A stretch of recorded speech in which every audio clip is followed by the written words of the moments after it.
यदि आप single tank में वाटर लेवल कंट्रोलर इंस्टॉल करना चाहते हैं, दैट मीन्स जैसे ही आपके टैंक में वाटर का लेवल कम हो आपकी मोटर ने ऑटोमेटिकली स्टार्ट हो जाना चाहिए और टैंक भरते ही मोटर ने ऑटोमेटिकली स्टॉप हो जाना चाहिए। यदि आप डबल टैंक में, एक आपका अंडरग्राउंड टैंक है, एक ओवरहेड टैंक है, ठीक है, जैसे ही आपका ओवरहेड टैंक खाली होता है आपकी मोटर ने ऑटोमेटिकली स्टार्ट हो जाना चाहिए और टैंक भरते ही मोटर ने ऑटोमेटिकली स्टॉप हो जाना चाहिए। यदि आपकी मोटर खाली चलती है तो उस कंडीशन में उसे प्रोटेक्शन भी मिलना चाहिए। तो ड्राई रन प्रोटेक्शन के द्वारा आपकी मोटर ऑटोमेटिकली स्टॉप हो जाती है, जिसमें आपको सिंगल टैंक के लिए भी वाटर लेवल कंट्रोलर का फंक्शन मिल जाता है। यदि आप ड्यूअल टैंक में अंडरग्राउंड टैंक और ओवरहेड टैंक के लिए कंट्रोलर को इंस्टॉल करना चाहते हैं तो ड्यूअल टैंक में भी मिल जाता है। यदि आपको प्रोटेक्शन चाहिए तो आपको ड्राई रन प्रोटेक्शन भी मिल जाता है और ओवरलोड प्रोटेक्शन भी मिल जाता है। देखिए हमें टोटल यहाँ पर 4 सेंसर्स दिए गए हैं और 4 सेंसर में देखिए हर सेंसर में आपको 2 वायर्स दिए गए हैं। सबसे पहले हम इस कंट्रोलर के बारे में जान लेते हैं। ऊपर की स्क्रीन पर आपको वोल्टेज शो होता है, यह जो नीचे की स्क्रीन है इसमें आपको एम्पियर शो होता है। 3 एलईडी दी गई है, फर्स्ट पावर की एलईडी है। यदि आपके तीनों फेस प्रॉपर आ रहे हैं तो पावर की एलईडी ब्लिंक करती है।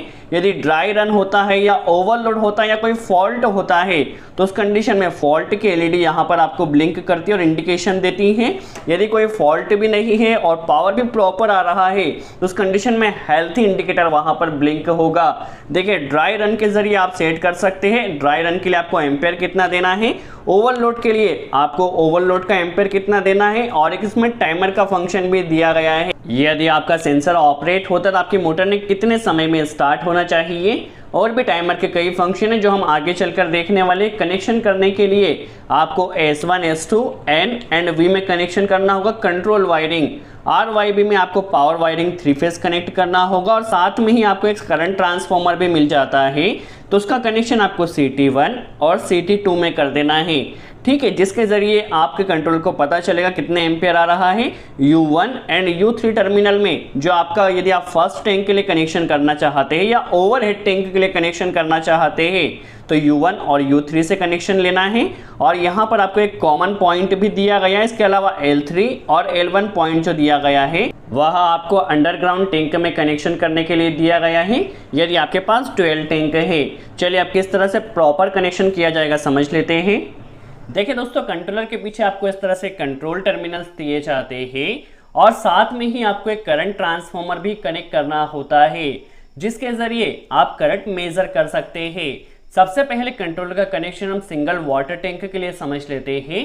यदि आप सिंगल वाटर टैंक के लिए कंट्रोलर को कनेक्ट करना चाहते हैं तो वहां पर आपको 2 सेंसर लगाना होते हैं। यह जो सेंसर है इसे आपको टैंक में हाफ टैंक के नीचे इंस्टॉल करना होता है।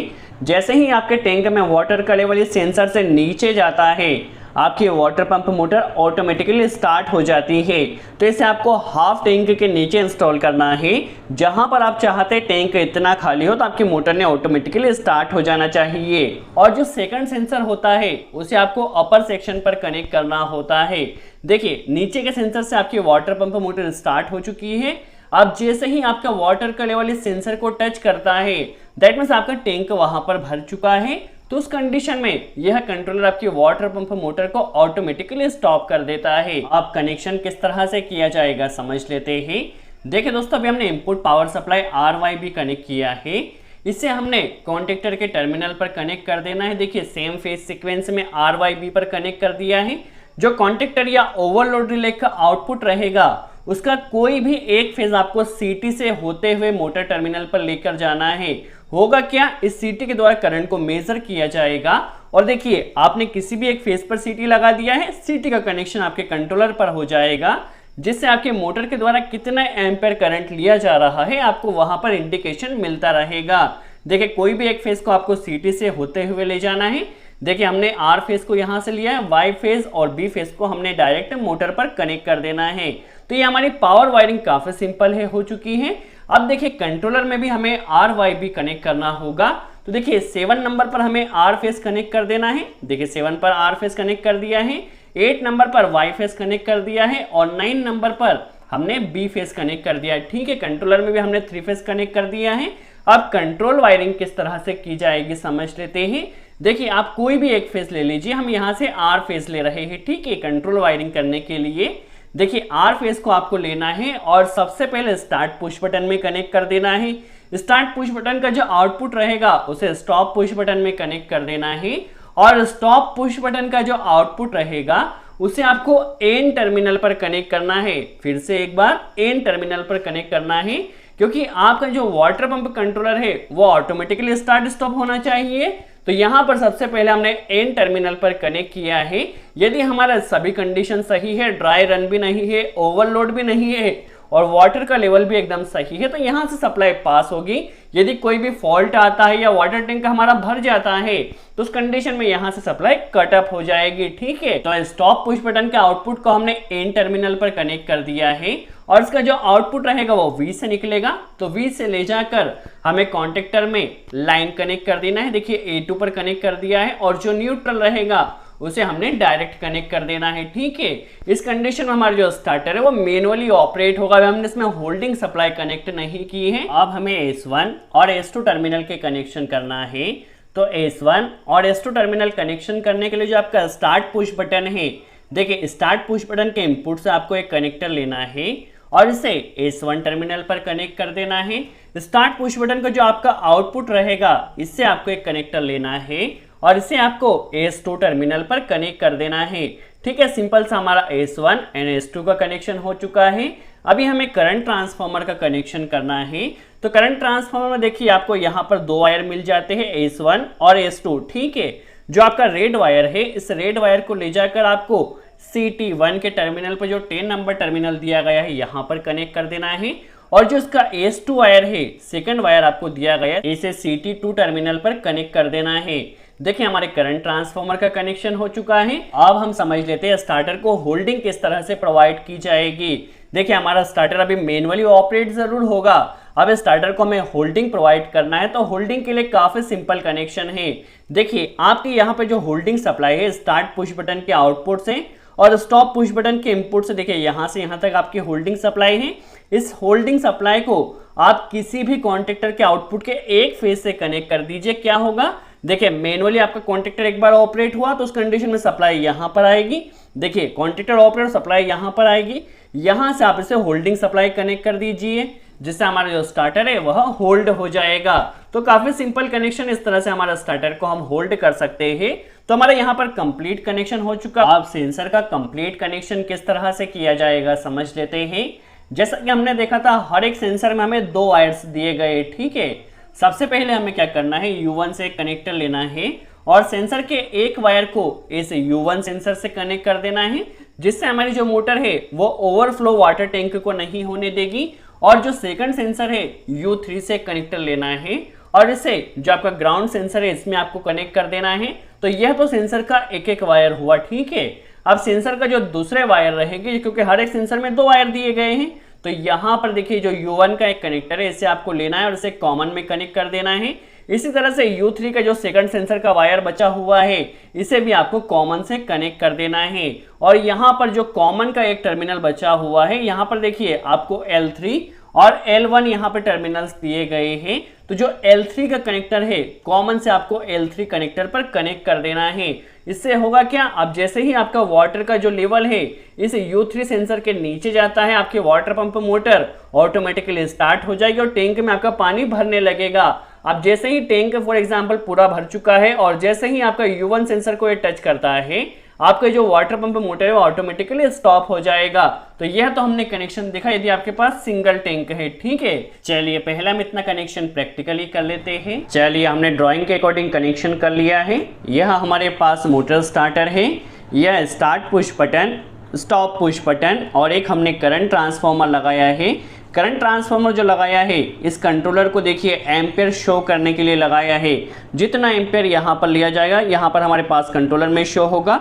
चलिए कंट्रोलर की सेटिंग किस तरह से की जाएगी समझ लेते हैं। सबसे पहले आपको सेंसर का कनेक्शन नहीं करना है, ठीक है। अभी आपको सेंसर नहीं कनेक्ट करना है। पावर जैसे ही आप ऑन करें ड्राई रन और ओवरलोड को आपको लॉन्ग प्रेस करना है। देखिए सेट का समय यहाँ पर सिंबल आ चुका है। सबसे पहले आपको ड्राई रन का एम्पेयर सेट कर देना है। यदि आपकी मोटर खाली चलती है तो कितने एम्पेयर पर आपकी मोटर ने ट्रिप होना चाहिए, हम यहाँ पर 1.1 एम्पेयर सेट कर रहे हैं। जैसे ही हमारी मोटर 1.1 एम्पेयर से कम लेगी तो हमारी मोटर स्टॉप हो जाएगी। और हमें ड्राई रन प्रोटेक्शन के लिए टाइमिंग भी सेट करना होती है। जो एम्पेयर हमने सेट किया, यदि मोटर उस एम्पेयर से कम करंट लेती है तो कितने सेकंड में ट्रिप होना चाहिए, हमने 10 सेकंड सेट किया। नेक्स्ट हमें ओवरलोड की सेटिंग कर देना है। मैक्सिमम करंट हमारी मोटर कितना ले तो ट्रिप होना चाहिए। इसके लिए ओवरलोड रिले के लिए आप टाइमिंग भी सेट कर सकते हैं, कितने टाइम तक यदि आपकी मोटर ज़्यादा करंट ले तो ट्रिप होना चाहिए, हमने 10 सेकंड सेट किया है। इसके अलावा टाइमर का फंक्शन मिल जाता है। यदि आपकी कोई एप्लीकेशन है जहां पर आप चाहते कि हर फॉर एग्जांपल आपकी कोई होटल है या कोई हॉस्पिटल है, फॉर एग्जांपल आप चाहते हैं हर 5 घंटे में या 5 आवर में आपका टैंक खाली हो जाता है, तो आपकी मोटर ने ऑटोमेटिकली स्टार्ट हो जाना चाहिए और टैंक को भर देना चाहिए। तो आप यहाँ पर टाइम भी सेट कर सकते हैं। उस टाइम के बाद आपकी मोटर ऑटोमेटिकली स्टार्ट होगी और सेंसर के अकॉर्डिंग स्टॉप हो जाएगी। ठीक है, हमारा यहाँ पर कंप्लीट सेटअप हो चुका है। अब हमें सेंसर के कनेक्शन कर देना है जिस तरह से हमने ड्राइंग में किया था। ठीक है, सेंसर का कनेक्शन हो चुका है। अभी हम सिंगल टैंक के लिए समझ लेते हैं किस तरह से इसकी वर्किंग रहेगी। देखिए अभी हमने फर्स्ट सेंसर को टैंक में इंस्टॉल कर दिया है और कंट्रोलर में 1 मिनट का टाइम सेट किया है। ठीक है, 1 मिनट तक हमारा कंट्रोलर चेक करता है। सेकंड सेंसर से यदि वाटर का लेवल कम है, दैट मीन्स हमारा टैंक वहां पर खाली हो चुका है। 1 मिनट बाद हमारी जो मोटर रहेगी वो ऑटोमेटिकली स्टार्ट हो जाएगी और जैसे ही हमारा टैंक भर जाएगा वह ऑटोमेटिकली स्टॉप हो जाएगी। देखिए अभी हम 1 मिनट का थोड़ा वेट कर लेते हैं। जैसे ही 1 मिनट कंप्लीट होगा, चलिए वीडियो की थोड़ी स्पीड को हम इंक्रीज कर देते हैं। चलिए अभी जैसे ही हमारा 1 मिनट वहाँ पर कंप्लीट होगा, हमारी मोटर ऑटोमेटिकली स्टार्ट हो गई है। देखिए ऑटोमेटिकली स्टार्ट हो चुकी है। अब जैसे ही वाटर का लेवल अपर सेंसर को टच करता है, दैट मीन्स टैंक भर चुका है, वैसे ही आपकी मोटर यहाँ पर ऑटोमेटिकली स्टॉप हो जाती है। तो आप यदि टाइमर के अकॉर्डिंग मोटर को ऑटोमेटिकली स्टार्ट स्टॉप करना चाहते हैं और सेंसर के अकॉर्डिंग स्टॉप करना चाहते हैं तो वह भी कर सकते हैं।